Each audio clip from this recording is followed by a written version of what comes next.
and welcome to Scientist Warning TV. And today I'm delighted to have with me Ro Randall, who is one of the co-founders of the Climate Psychology Alliance.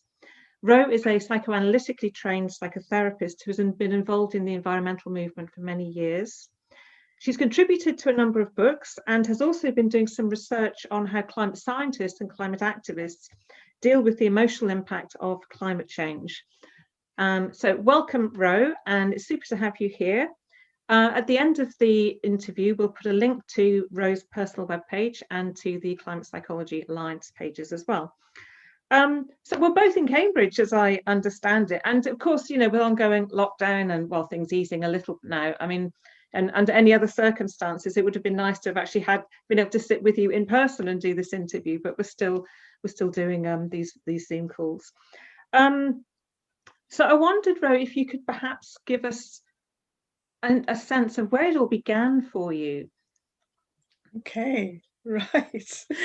Well, one of the stories I often tell is that I was on a walk with my son, who was 21, 22 at the time, and he was explaining to me the scale of the climate change problem. That, you know, the average UK footprint at that point was thought to be about 10 tons of CO2, and a sustainable footprint 1.5 tons, 2 tons, something like that. And I just didn't want to believe him. We had one of those conversations that you sometimes have with your newly adult children, where you try to pull rank, because I'd been involved in environmental politics, feminist politics, socialist politics all my adult life. So I thought I knew. And here was this 21-year-old offering me a piece of information that I did not want to hear. And so, of course, as this conversation continued, I realized that he was right and I was wrong.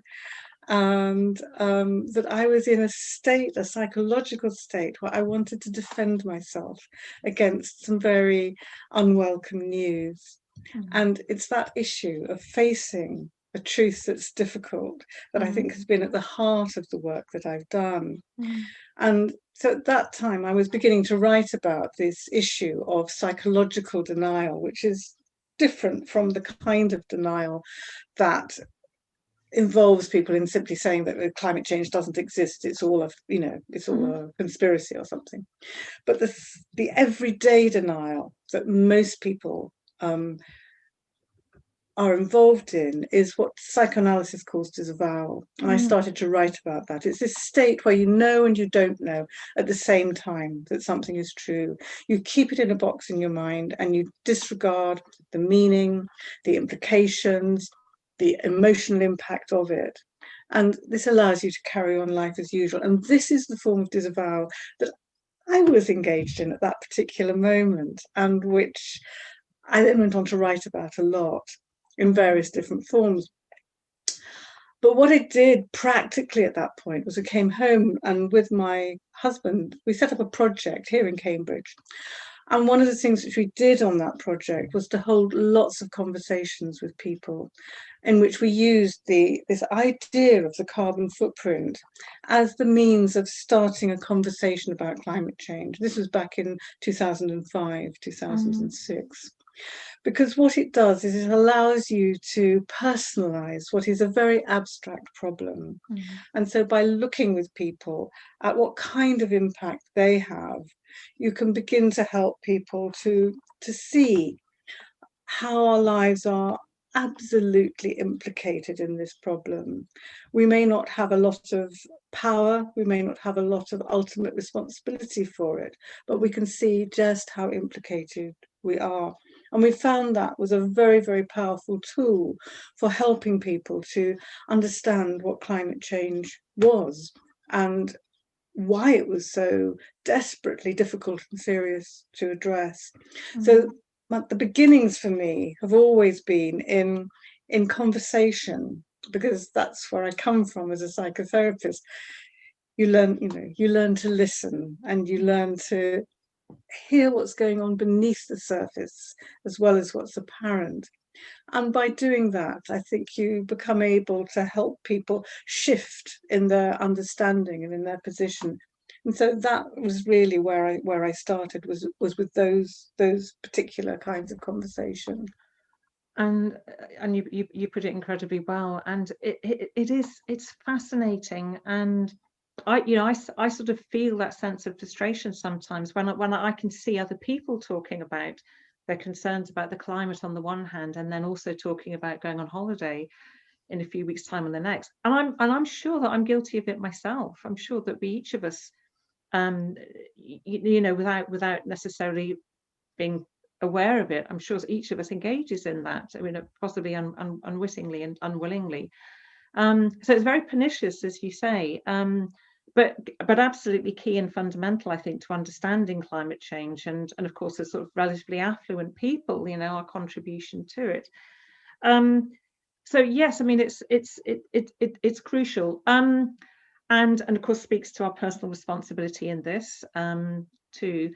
But I also wonder about the situations where, once people are aware of the climate crisis and how bad it is and how serious it is, in some spheres that can tip into sort of an alarmist, doomist kind of discourse, which is interesting, but has been criticised quite extensively. And with your psychoanalytic background, I thought it'd be really interesting to hear from you, perhaps, why we seem to be drawn to those kinds of apocalyptic discourses and narratives. One of the first things it's maybe worth saying is that it's about what happens to people when they first take on the seriousness of the climate crisis, which is that, of course, what you're holding then is very, very upsetting news, and it can feel overwhelming. And one of the things which people then often are inclined to do is to try to tell other people about it. And their emphasis is often on the absolute dreadfulness of it. And I think that often what's happening there is you're trying to offload what has upset you. In a way, you're trying to get rid of it. You're trying to get other people to have it as well. But of course, what happens when you do that is that you're not actually communicating the information, because you have no idea at that moment whether the other person is ready to hear it, whether there's any kind of reception apparatus sitting opposite you. And what people respond to when you do that is your distress. They don't respond to the information. They respond to the fact that you're very, very upset. What they see in front of them is a very upset person. They respond to that. And so I think one of the first things which you need to do when you're trying to think about how you might communicate is you need to have somehow got past that first stage of being just absolutely overwhelmed by the enormity of this problem. So I think one of the first things which draws people to this sort of rather doom-laden scenario is this sort of sense of their own distress about it. And so you feel the only thing that you can possibly tell people is how absolutely dreadful all of that is. And I think one of the other problems with it psychologically is that it falls into a very common pattern which has been in existence in the environmental movement since the 1970s, possibly before, which goes, if we don't do X, then Y. And it's always at the end of this story is the doom. And you saw this in the in the 70s. We're running out of this, we're running out of that, all of the rest of it. The population's too big, society is going to break down. This has always been a core message in the environmental movement. But what a lot of people don't clock is that this is also a core message of parents talking to adolescents. If you don't do your homework, you won't get to university. So right, yeah. If you don't tidy your room, you're not going out tonight. And so what people hear is that they're being told off about everything that they enjoy or that matters, and they're being threatened with something, which of course as a teenager well, either you don't care about whether you get to university or not, or you know that your parents can't make you tidy your room, so ignore it. So it plays into a psychological pattern that has never been helpful. So there are all kinds of reasons, I think, at the level of communication why doom messages are problematic. It's not necessarily that all of the information that's offered is inaccurate or is wrong, because I think it's very, very important that we do talk about the seriousness of it, and we do talk about the fact that life absolutely needs to change, and that's difficult stuff to hear. It is. And listening to you say, I just want to ask a question here, because in a lot of across a lot of the social media platforms, there are lots of discussions about some of the more alarmist and doomist positions, and of course discussions also about, you know, the science and so forth. And so I wonder whether, if in your view, there's a sense in which perhaps talking about this sort of the doomist framing sort of becomes a proxy for inaction, in a sense. Does it take the place of us taking action? Does it give us a sense of, right, we're talking about it, we're doing something, and that's my contribution? Or what's your view on that? Certainly, I have very often, I've met a lot of people for whom talking about it is a substitute for doing something. You know, people feel that if they're talking and if they're passing on information, if they're letting others know, that's their contribution. And it is also an important way in which people defend themselves against their own complicity. And I think that there is a strong strand of masochism in this preoccupation with disaster.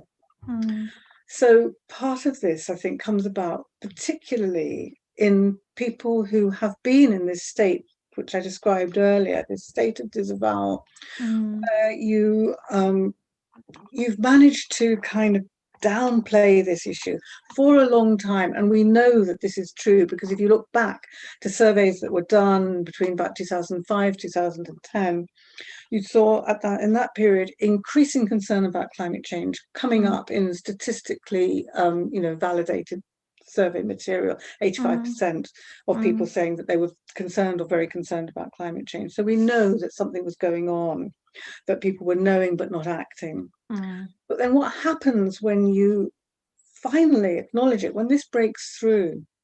What people commonly feel when they emerge from a state of disavowal is that they feel shame and they feel guilt.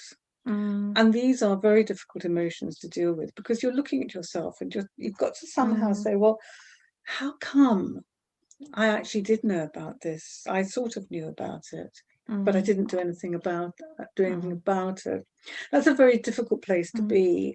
And one consequence of that is that people very quickly start to construct other stories around the lack of previous action. And they do this in all kinds of ways. So some people will kind of they will create a persona for themselves in which they emphasize all the environmental actions which they've always taken, or their deep connection to the environment, or something like that.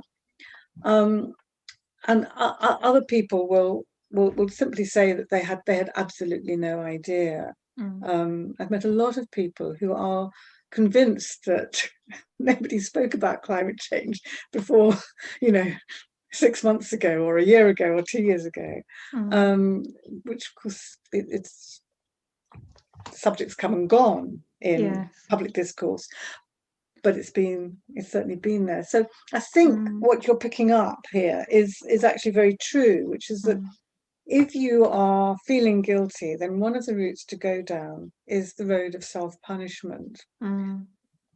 And a preoccupation with disaster fits the bill. You torture yourself with terrifying ideas about what might happen to you, to your children, to your grandchildren, to everybody you care about. And so you can vanish down this kind of rabbit hole of endless conversations about how bad it is. You can become preoccupied with arguments between climate scientists, some of whom say it's worse than others. And you can, often with no scientific background whatsoever, embroil yourself in these differences of opinion, which in the grand scheme of things are not the important point. All climate scientists agree that this is awful. Some say, it's off the scale, some say it's less off the scale, but that there's agreement. So, and for most people, the ins and outs of those arguments don't matter. If you're like me and you don't have a scientific background, who am I to get involved in those arguments? It's not for me. It's fascinating. The way you put it describes so well what actually happens. And I have to confess that, we spoke about this previously. I mean, I simply wasn't aware of the severity of the problem as you report on it sort of 15 or so years ago, for a variety of reasons. And so I do bear some guilt, certainly for that. I wondered if we could look at so I think when people do come to realize how bad it is, then there is a kind of journey that we each go on, which is to sort of try and want to shout about it to absolutely everyone.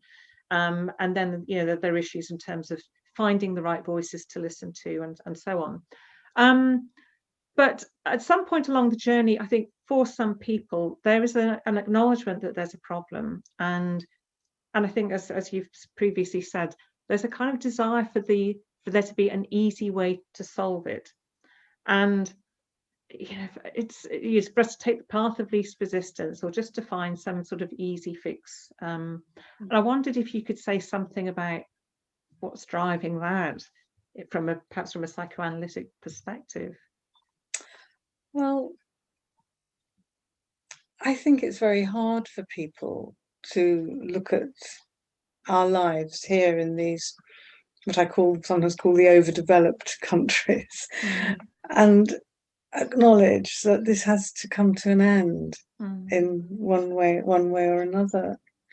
And so people are they're continuing to defend themselves, and in whatever ways they can. And some of these ways are more extreme than others, and some of them are more harmful than others. And very often you find that these ways in which we defend ourselves personally are also echoed in government policy. So one of the ones which you and I talked about earlier was carbon offsetting. It looks like you can have your cake and eat it. I know. You can still fly wherever you want, and someone's going to plant a tree for you. And the truth is that all that tree planting needs to take place. All of that protection of the forests needs to take place, and you don't need to fly. You better not fly unless you absolutely have to. And I think it's the same when people start to look at their personal carbon footprint. Say, oh, well, what shall I do? As if there's a choice between eating a vegan meal, taking the bus to work instead of the car, or insulating their house if they own their house or whatever. As if you can do one of these things. And the answer, of course, is that all of these things have to change. You may change them, in your own life, or you may not, depending on where you think the responsibility lies. But the idea that you can kind of pick and choose, and that there are these things that people call low-hanging fruit, which you could just do that and nothing else, is an illusion. And so the difficult reality is that you need to engage politically. You need to put every ounce of your weight behind the campaigns and the actions that you can, wherever it is. You need to find the projects that you can do that will be restorative of the natural world, and you need to accept that you need to lead a low carbon life, because why wait to do it? Why not do it now? You're going to have to do it. Exactly. And I'm glad you mentioned carbon offsetting, because one of my recent conversations was with Robbie Watt, who's a young scientist who's been looking at this and had a very interesting take on the psychoanalytic aspect of carbon offsetting.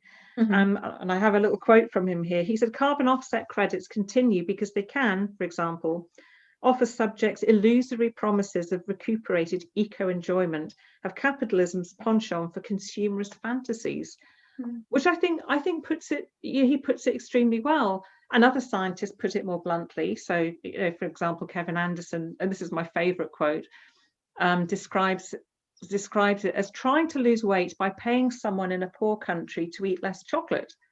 Yes. And it's bizarre. But I'm reminded that we're in May at the moment, and then just yesterday I saw an op-ed in the Guardian from George Marshall, just talking about, or at least asking the question, why have the government been so remiss, that's putting it mildly, in terms of engaging the public with the crisis? Why have they not taken responsibility and informed the public, the wider public, that we have got to make some radical changes? Because you and I know that we can make adjustments to our lifestyles, but many people don't. And I mean, George asks the question. I think many of us might be fairly cynical in terms of, well, sort of what the answer to that might be, or because it will cost them some pain. But yes, I mean, we do need a massive public engagement campaign, I feel. We do. I mean, interestingly, in 2005, 2006, there was a government campaign. It, of course, didn't have enough money in it, but it did have television adverts. There were these television adverts, which the line was, if you could see it, you would do something about it. And it showed pictures of traffic, and it kind of made graphics of something in the sky, which was the carbon dioxide. It's invisible, you can't see it, but this is what's wrecking our lives. And this was a government campaign which was introduced because, as part of the government's implementation of their obligations under the Kyoto Protocol at that period, and because they were ramping up to try to get the climate change bill through, which they wanted to get through as a cross-party support. So governments have in the past done a bit of that kind of public engagement. And there's been nothing since. And so the question is why? Why that should be so? And I think that this government in particular, I think, has been very reluctant to let go of centralized power and to actually communicate in any very effective ways about policy. I mean, it's a government which is based on ideas of individualism and personal responsibility. Is not interested in truly collective responsibility. So I think there is, at all levels of society, there is a desire not to really engage with this. So there's an acknowledgement at one level that this is a serious issue, and we're hosting COP26. But at just about every other level, what you're seeing is playing out is disavowal at government level. You have a government which on the one hand says we're hosting COP26, and on the other hand says we're going to have a new coal mine and a new airport runway. And this is disavowal writ large. In one compartment of the government mind is an airport, and in another compartment are some climate change commitments, which they have, you can expect they don't have very strong, genuine commitment to. Exactly. It's profoundly concerning, for sure. And and seeing the cuts to overseas development aid, which is taking things in completely the wrong direction, because fundamentally we do need to confront our overconsumption and the problems of inequality. Yes, and that sort of collective disavowal. I mean, you're right. It plays out not just within us as individuals and at government level. I mean, as an academic, I'm infuriated to see it playing out in institutions. For example, Aberdeen University just recently were celebrating the fact that one of their leading scientists was in the Reuters top 10 of world's leading climate scientists, whilst at the same time continuing to offer curriculum in petroleum engineering with the phrase, there has never been a better time to be a petroleum engineer, which I think has to be mis-selling. It's just, it's disavowal. It's many things, all of which are very, very bad. I should be very careful about what I say, but it's not a laughing matter. It's profoundly concerning that institutions that we trust, we trust academic institutions, and they're seriously letting us down. And the point about personal responsibility, I think, is one that you make very well. I mean, yes, we can take that up to a point, but it's a mechanism, as Michael Mann has said, just to be very careful with that one, because by putting the responsibility onto us, and it sort of deflects and detracts from the fact that it's corporations and policies that also need to change. I wondered if, for the final part, we could look a little bit at the importance of conversations. And you describe this incredibly well in various of your conversations and the recordings that I've watched, where you talk about this. Why is it important to have the conversations, and how do we have effective conversations? Okay. So I think the first thing that people very often don't grasp is that there are several different levels in a conversation. And so campaigners in particular always focus on the content. And this is really the surface. This is the sort of icing on the cake of a conversation. It's what are we talking about today? Well, today you and I are talking about climate change and communication. But underneath that, there is everything else, which is to do with the mood, the emotion, the kind of anxiety involved in relating to another person, our expectations of each other, what we imagine the other person thinks of the other. So all of these things are going on. And I often give the same example. A husband and wife are talking, and the wife says to her husband, "Have you thought about supper?" And he says, "Not really." That's the conversation. But in that, the content is apparently it's about the conversation. But underneath that, her mood, as she asks the question, "Have you thought about supper?" is tetchy because she's annoyed, because he's checking his emails, he's on his phone, he's not paying attention, and it's late. So what she really means is, the underlying message is, I think it's about time you got off your bottom and did something. And when he replies, "Not really," he's been caught on the hop, and he's responding defensively because he knows that he's been caught out, and he feels belittled. He feels that he's being treated as a child, and so his wife has become a maternal figure in his configuration. And so in any kind of exchange, you can always see that under the surface there's an awful lot more going on. And what people often find is when they start to engage in a conversation on climate change is that they come up against all kinds of other difficulties. And it's usually that they've rushed in with the content. They haven't thought about who they're speaking to. They haven't listened to see. They haven't noticed whether the other person is reacting well or badly. They're just kind of steaming on 90 miles an hour with everything they want to say. So a lot of the work that I do is concerned with trying to get people to pick apart conversations they've had, where we will look at, okay, so what was it that happened? What was difficult about this? How did it end up that you were just going head to head with somebody? and you begin to unpick all of the different complicated things that happen. So for example, you very often find that young people will get into conversations with their parents where they feel frustrated because their parents try to reassure them. And what their parents are responding to is the fact that it's awful to see your teenage children upset about something. You want things to be all right with them. You don't want them to be upset like that. And so you're involved in a dynamic which has nothing to do with climate change, but has to do with your existing relationship.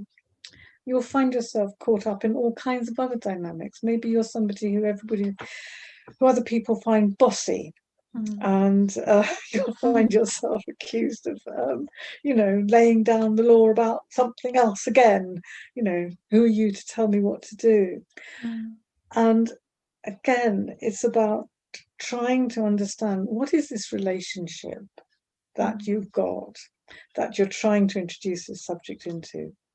Or if there is no relationship, what kind of relationship are you hoping to create? Because if you're going to create a relationship with somebody you've never spoken to before, you need to listen to them.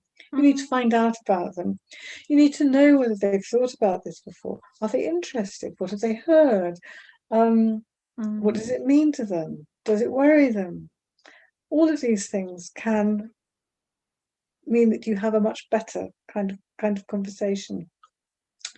And I think that because we're all locked up due to COVID at the moment, a lot of these kind of casual conversations that you might have with people when you're in shops or on buses, or running into somebody at a party you don't know very well, those haven't been happening. And I think that as we go back into the outside world, I think there's a great need for those of us who want to talk about climate change to be aware of this, and to be aware of the kinds of experiences that people have had around COVID that are going to make it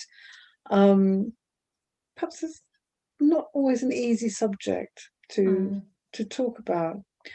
And so I think it becomes very important to look for the openings, look for the opportunities of saying a little. We were talking today about there being a torrential downpour. Before we came on this call, I might have had a conversation with somebody over the last 4 weeks when it hasn't rained about the weather, and I might have just thrown in, it really worries me. Seasons are so different from when I was a child, and it's really bothering me.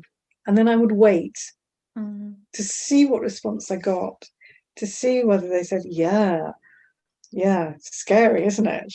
Or whether they said, oh, what do you mean? Yes.